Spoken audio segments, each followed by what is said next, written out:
What's up, guys? How y'all doing? We out on the bike. Haven't rode for like about 3-4 weeks now. It's bad. But anyway, I just wanted to talk about Cfmoto in 2026. Honestly, their lineup for next year is looking pretty promising. I know they honestly have updates to all of their bikes pretty much. They just came out with a commercial not too long ago. It was like a couple days ago. I seen the commercial that Cfmoto made. You know, it's like showcasing all their like flagship bikes that they're, you know, coming out with next year. And honestly, as a whole, I think Cfmoto's really stepping up their game to really like push to be like a actual brand that people can trust. Because I mean, their marketing team is great. Their commercials are so high quality and stuff. And it's going to take a while for people for like the general public to gain respect for Cfmoto, because it's a Chinese company, and as soon as people see Chinese, they're like, oh, this is trash.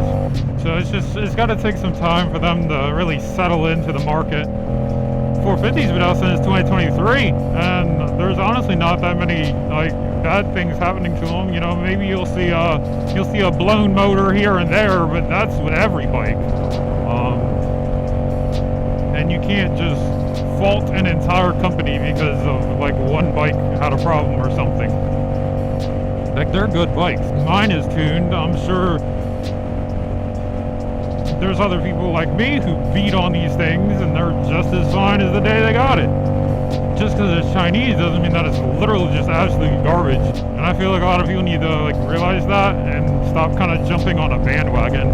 But yeah, I think 2026 is going to be a big year for Cfmoto, because you know, they're going to have their new 675s, like the 2026 675s. I don't know if there's going to be like a color difference. I know usually they come out with different colors every year. So hopefully America gets the white, black, and red one maybe.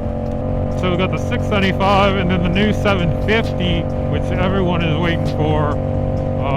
I hope the 750 comes out next year, probably to like European markets. I don't know about American markets next year that we'll get the 750, but still it'll be out there. Now personally, the 750 to me, it's a really nice looking bike. Looks a lot like the 675, but the wheels, I can't get over the wheels. Like, they're like, it looks like a Tesla Model 3 wheels that they used to have with the caps on it. Yeah, I can't get with it. That's the only thing I don't like about the 750. And the exhaust is a little questionable, but I'm sure at aftermarket exhaust you could switch that up or whatever. So you got the 675, the 750. You know, they're still updating their older bikes, like the new 2026 450s. I'm pretty sure they have the same screen as the 675. It's that big screen, so much technology. I'm pretty sure they have the tire pressure on there and the tire temperature on there as well, which is crazy. Like, tell me another bike that has tire temperature on the dash. Personally, I haven't seen that. Maybe another company does that, but that's pretty wild. Cfmoto has their V4 that they're gonna come out with. Don't know the time frame on that, but like, I mean, Cfmoto really is like trying to come for like all the brands, you know.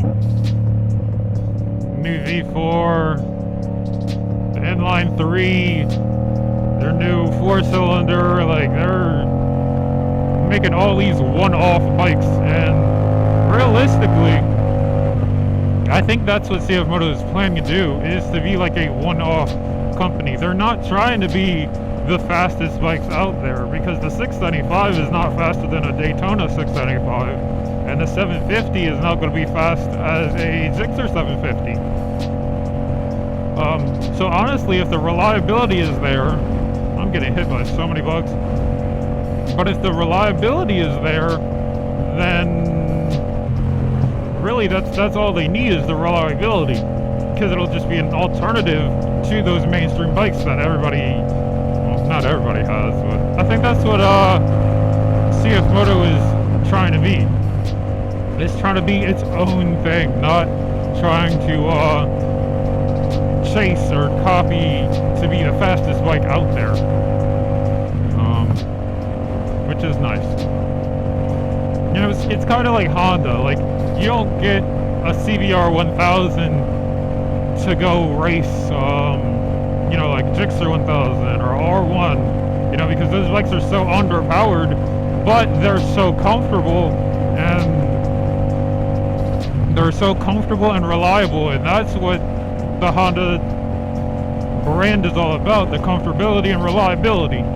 I don't think Honda really was ever like trying to be the fastest or the best bike out there.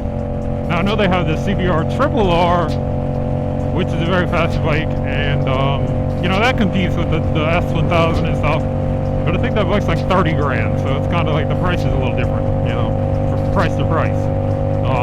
Another thing about Cfmoto is that the price of these bikes is so cheap. Like, it's actually insane how cheap these are. I'm starting to see brand new 675s sell for like low 6,000s, sometimes even in the 5,000 range. I literally just saw a brand new 675 for, I think it was like $5,800, which is literally $200 more than what I got this bike for. Like, that is insane. Like, that is a steal. So if anybody sees that, please get that. Somebody please get that bike, because that is insane. There's so much value for a 3-cylinder with 100 horsepower. Like, that is so much good value. But, you know, if I ever upgrade to a different bike, different brand, like, I'll always rep Cfmoto forever. Because, I mean, it's my first bike. I'll never forget this bike. And I'm sure, you know, like I said, like, Cfmoto isn't perfect. No brand is perfect. Kawasaki isn't perfect with their bikes blowing up and the recall. You know, their bikes aren't perfect. So why does Cfmoto have to be perfect to prove themselves? Everybody loves Japanese bikes. Everybody hates Chinese bikes. Like, when Japanese bikes first came to the market, everybody hated them, just like the Chinese bikes. It's literally the same thing. It's just the hype to hate has to calm down on Cfmoto, and then one day people will find out that these bikes are actually really good. But anyway, guys, that's all I had to say. So I'll see y'all on the next one. Peace.